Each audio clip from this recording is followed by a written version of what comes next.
Assalamualaikum warahmatullahi wabarakatuh dan salam sejahtera. Saya Dr. Zurida Hanim binti Mat Akhir, merupakan guru perpustakaan media cemerlang dari Sekolah Menengah Sultanah Bahiyah. Saya telah 20 tahun berkecimpung sebagai guru perpustakaan media dan saya telah dinobatkan sebagai ikon guru perpustakaan media Malaysia pada tahun 2020 dan ikon pembaca Malaysia.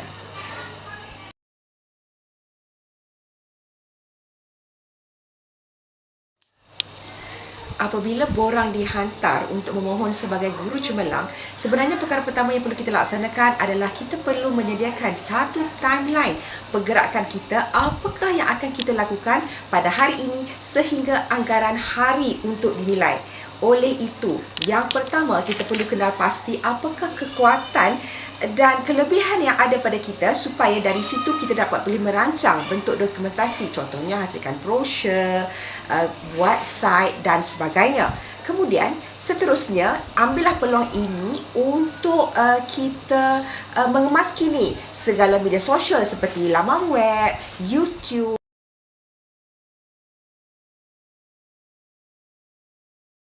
Apabila kita telah dihubungi oleh pihak nazir, ini bermakna kita telah melepasi penilaian yang pertama dan kita masuk kepada tahap penilaian yang kedua yang melibatkan PDPC, pembentangan dan juga dokumentasi. Dalam aspek PDPC, sebagai guru perpustakaan media, maka kita hasilkan satu RPH yang mengintegrasikan kemahiran literasi maklumat dan yang pastinya wajib untuk kita masukkan elemen PAK 21.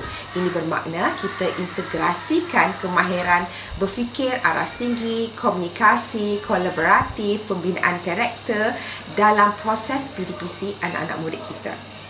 Sebagai contoh, saya guru perpustakaan media dan saya juga mengajar bahasa Melayu. Jadi, saya integrasikan elemen kemahiran maklumat dalam proses pengajaran dalam kelas. Jadi, anak-anak murid saya menggunakan integrasi dalam nilam dan mencari maklumat menggunakan internet. Saya juga memastikan anak-anak murid saya diberi peranan dalam bentuk pekerjaan supaya mereka dapat mengaitkan apa yang berlaku di bilik raja dengan kehidupan sebenar di luar kelab. Saya pernah ditanya berkenaan dengan teori pembelajaran yang digunakan dalam kelas saya. Jadi saya pesan kepada semua calon-calon guru cemerlang memastikan bahawa bacalah sedikit maklumat ataupun dapatkan pengetahuan tentang teori-teori pembelajaran, khususnya teori sosial bandura, teori kognitif, teori James Piaget dan teori konstruktivisme yang mana kita gunakan dalam kelas kita, supaya ini sangat penting supaya dalam proses temureka nanti perbincangan kita bersama penilai lebih bermakna.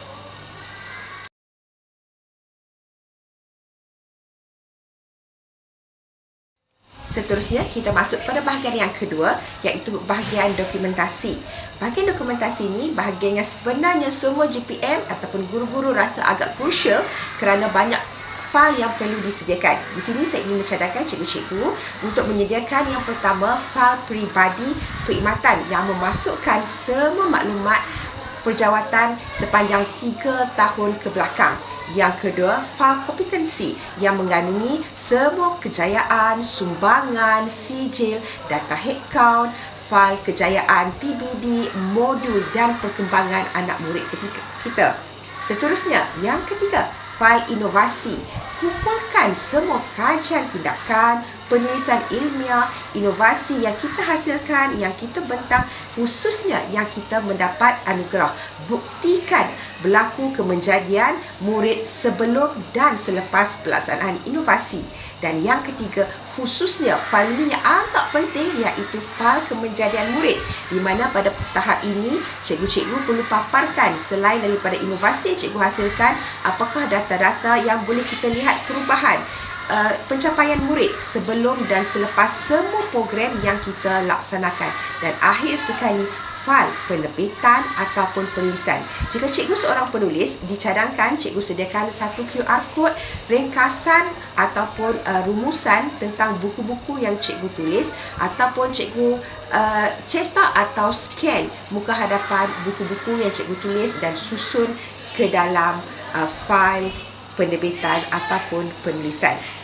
Dan bagi GPM, jangan lupa fail A hingga fail E mengikut instrumen PSS cemerlang merupakan fail yang perlu dikemas kini kerana kita dinilai dalam konteks pengurusan pusat sumber sekolah.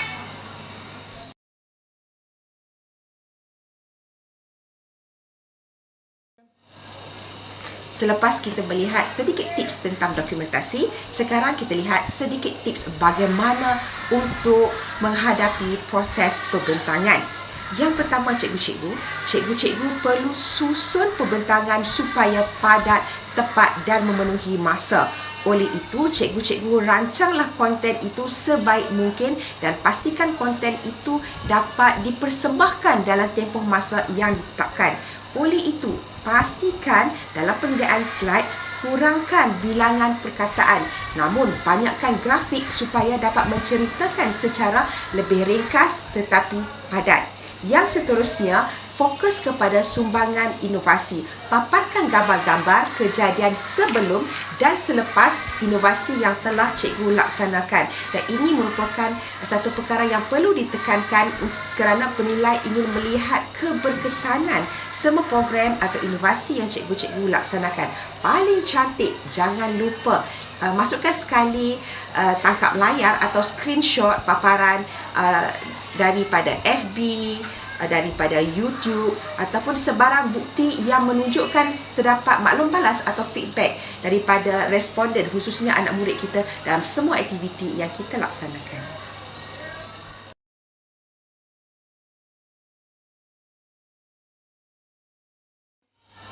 Dalam aspek pembentangan, perkara utama yang perlu diberi perhatian adalah senarai semak apa yang perlu dibentangkan. Jadi, cikgu-cikgu perlu merujuk semula apa sebenarnya yang diperlukan dalam proses penilaian. Jadi, perkara pertama yang perlu ada dalam slide pembentangan cikgu ialah siapa diri cikgu yang sebenar. Apakah peranan cikgu yang telah cikgu beri sumbangan di peringkat sekolah, di peringkat daerah, negeri, kebangsaan, komuniti maupun antarabangsa. Namun, tips yang ingin saya kongsi dengan cikgu-cikgu, fokus kepada apa yang cikgu lakukan di sekolah sebenarnya, kerana itu adalah memberi impak yang sangat besar kepada kemenjadian murid cikgu. Masukkan juga peningkatan prestasi semua program yang cikgu laksanakan dan apa yang berlaku kepada murid-murid cikgu, paparkan kemenjadian cikgu dan apakah sumbangan cikgu dalam sebagai misalnya panel dan sebagai jurulatih utama, sebagai pemeriksa kertas, pembentang, penceramah ataupun pelibatan cikgu di peringkat JPN dan juga Kementerian Pendidikan. Dan pembentangan cikgu itu juga masukkan apakah inovasi kajian tindakan yang cikgu laksanakan. Sekiranya dinyatakan cikgu perlu bentang 20 minit, pastikan cikgu-cikgu rancang supaya betul-betul mematuhi masa supaya penilai tidak bosan untuk mendengar terlalu banyak info yang cikgu nak laksanakan.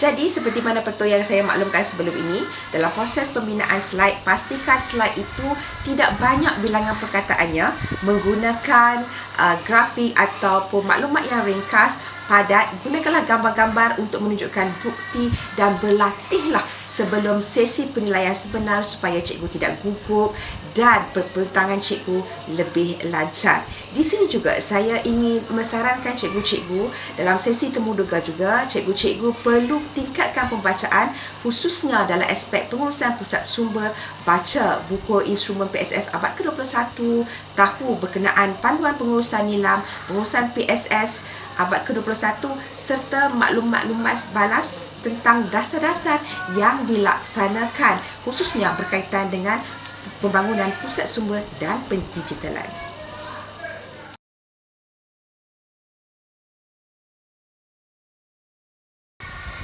Apabila pihak nazir menghubungi cikgu melalui sekolah, cikgu jangan takut. Dapatkan nombor telefon nazir tersebut dan hubungi nazir tersebut untuk membina repo. Jadi ini adalah sangat penting supaya cikgu dapat berkomunikasi dengan lebih mesra dan cikgu dapat mengurangkan gugup dan rasa gemetar. Kemudian berbincanglah dengan nazir tersebut dengan dibantu oleh pentadbir sekolah tentatif perjalanan proses penilaian cikgu pada hari tersebut. Seterusnya, cikgu dapatkan seorang pembantu. Dalam konteks saya akan dibantu oleh pengawas PSS saya supaya mereka dapat membantu saya menyusun dokumentasi, membantu saya sebagai runner, dan cikgu akan rasa kurang gemetar dan dapat mengurangkan keletihan cikgu bergerak sana dan sini. Pada hari tersebut, cikgu berpakaianlah sebagai seorang guru yang jelas menampakkan cikgu seorang guru yang profesional. Elakkan berhias atau make up dengan berlebih-lebihan kerana kesederhanaan itu mencerminkan cikgu benar-benar seorang guru yang yakin, yang ingin menyampaikan ilmu kepada anak-anak murid kita.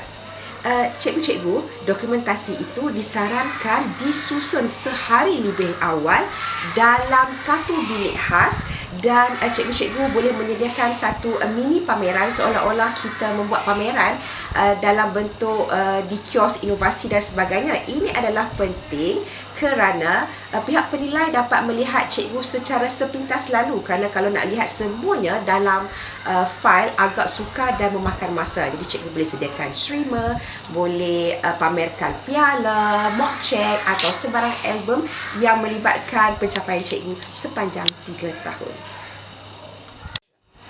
Supaya PDPC kita akan menjadi lebih bertenaga, lebih cemerlang dan berjalan lancar, cikgu-cikgu perlu terlebih dahulu maklumkan kepada anak-anak murid cikgu bahawa mereka perlu melalui satu sesi penilaian. Oleh itu, terangkan berkenaan dengan tujuan, tajuk dan persediaan yang perlu dilakukan oleh murid-murid kita. Pesan kepada mereka supaya mereka aktif, menjawab soalan, dan penampilan mereka pada hari itu juga memenuhi peraturan persekolahan. Berkenaan dengan dokumentasi pula, cikgu-cikgu disarankan untuk sediakan kita kata satu senarai dokumentasi yang dipamerkan yang dapat membantu para penilai untuk melihat apa yang cikgu pamerkan. Susun sijil mengikut kronologi, mengikut tahun dan juga mengikut pencapaian. Cara yang paling bijak sekiranya cikgu terlalu banyak bahan inovasi adalah menyediakan dalam bentuk e-dokumentasi di mana semua dokumentasi berkaitan dengan cikgu boleh disediakan secara akses menerusi maya. Bermaksud cikgu-cikgu boleh menggunakan Google Drive, boleh menggunakan Google Site atau himpun segala link tersebut dalam satu MyLink lah. Cikgu-cikgu pamerkan siapakah diri cikgu pada hari tersebut secara lebih terancang, lebih sistematik supaya apabila cikgu tamat penilaian, cikgu rasa berpuas hati dengan sesi tersebut.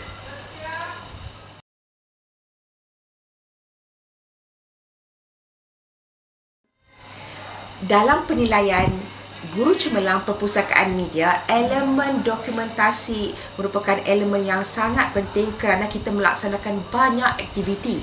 Jadi cikgu-cikgu disarankan untuk menggunakan instrumen PSS Cemerlang sebagai instrumen untuk senarai semak apa yang cikgu perlu persembahkan pada penilai. Jadi susun semua fail A hingga fail E dalam bilik dokumentasi yang cikgu nak penilai kita lawati. Di sini saya ingin kongsikan beberapa tips supaya penilaian dalam aspek dokumentasi berjalan lancar dan mengurangkan masa proses penilaian. Pertama, bagi setiap fail, cikgu-cikgu disarankan untuk menyediakan ringkasan kandungan apa yang terkandung dalam fail tersebut. Kemudian, bahagikan fail tersebut kepada beberapa divider mengikut tahun supaya penilai dapat melihat perkembangan kerja buat cikgu. Dan supaya lebih cepat penilaian dilakukan, sediakan brosur mengikut setiap program.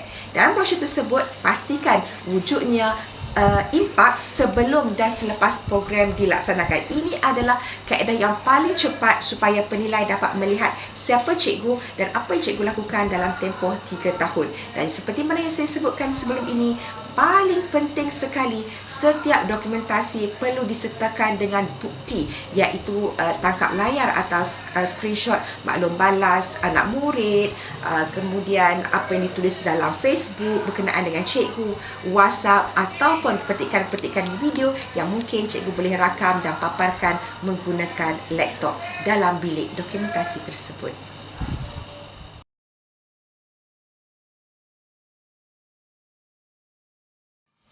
Dalam kriteria khusus penilaian guru cemerlang perpustakaan media, aspek yang perlu diberi penekanan adalah bagaimana kemenjadian pusat sumber kita. Jadi dalam konteks ini, perkara yang perlu cikgu tunjukkan adalah bagaimana pusat sumber yang cikgu-cikgu takbir, cikgu-cikgu urus dapat memberi impak kepada kemenjadian murid, kepada pembangunan sekolah dan juga memberi kesan kepada rakan sejawat serta komuniti sekitar.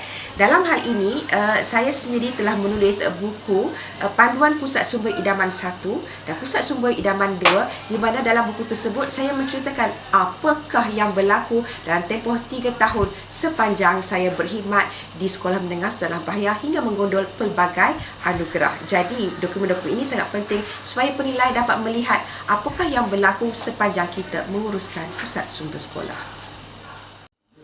Oleh itu, cikgu, kita bongkarkan rahsia bagaimana kejayaan pusat sumber sekolah kita.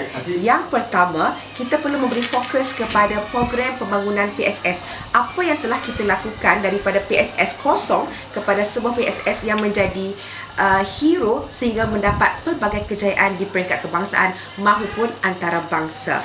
Bagi setiap paparan ataupun sudut yang ada di pusat sumber kita, kita perlu nyatakan apakah fungsi, apakah aktiviti dan apakah impak setiap sudut itu kepada kemenjadian murid kita. Sebagai contoh, sudut rujukan, apakah kesannya kepada pencapaian murid dalam akademik. Sudut pengucapan awam, sejauh manakah bilangan pengucap awam yang dapat kita hasilkan. Jadi setiap sudut kita ceritakan apakah impaknya.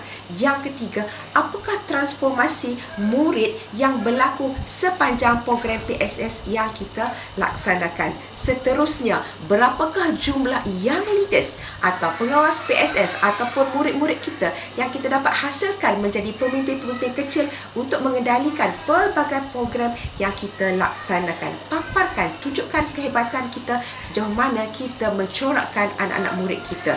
Dan paling penting, PSS perlu sebuah PSS yang berwatak. Apakah watak PSS kita? Daripada watak tersebut, apakah kejayaan yang telah kita laksanakan? Dan akhir sekali, sejauh mana PSS kita dapat memberi impak ataupun khidmat bantu kepada komuniti sekitar, kepada GPM sekolah-sekolah luar, kepada sekolah-sekolah di sekitar, dan sejauh mana PSS kita itu dapat membantu komuniti untuk bergerak bersama-sama kita. Jadi apa yang telah kita buat ataupun kita buat transformasi sehingga menjadikan PSS kita sebagai satu organisasi pelajaran, itulah yang perlu kita bongkarkan.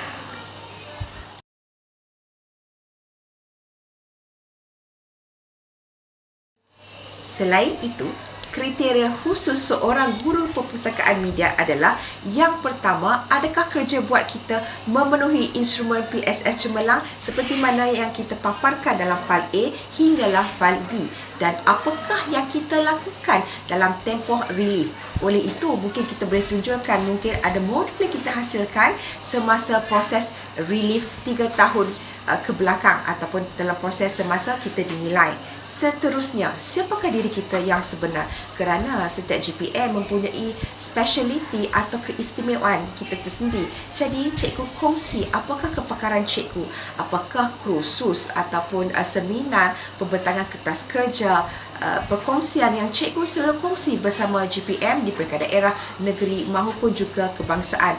Paparkan menerusi video-video yang mungkin cikgu boleh ambil menerusi YouTube video cikgu.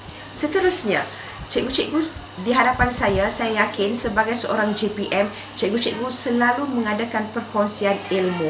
Jadi, sediakan satu dokumentasi khas, apakah tajuk-tajuk, sijil, bidang yang selalu cikgu berkongsi bersama dengan guru-guru PSS dari sekolah-sekolah lain. Selain itu, berapakah agensi yang terlibat sebagai rakan strategik dalam proses pembangunan pusat sumber cikgu? Berapakah bilangan perkongsian pintar yang cikgu laksanakan? Dan adakah perkongsian pintar itu memberi impak kepada pembangunan sekolah cikgu? Perubahan kepada sekolah cikgu, dan sejauh mana perkongsian impak itu juga memberi kesan kepada kemenjadian murid dalam aspek 6C seperti yang saya terangkan sebelum ini.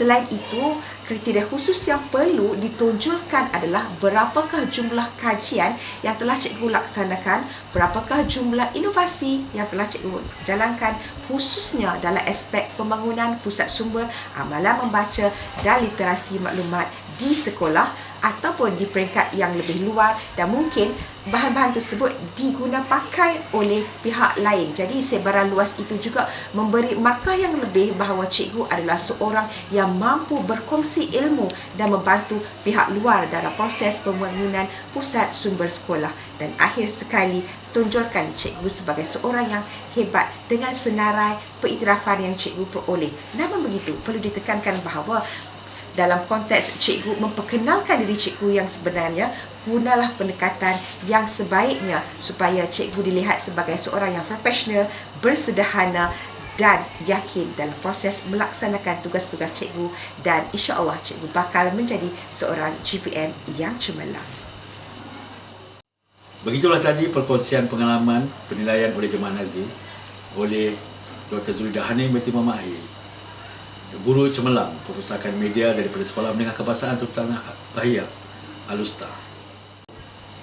Dan kita akan bersama lagi dengan beberapa lagi perkongsian pengalaman daripada guru-guru cemerlang yang menjadi kebanggaan kita. Berjumpa lagi.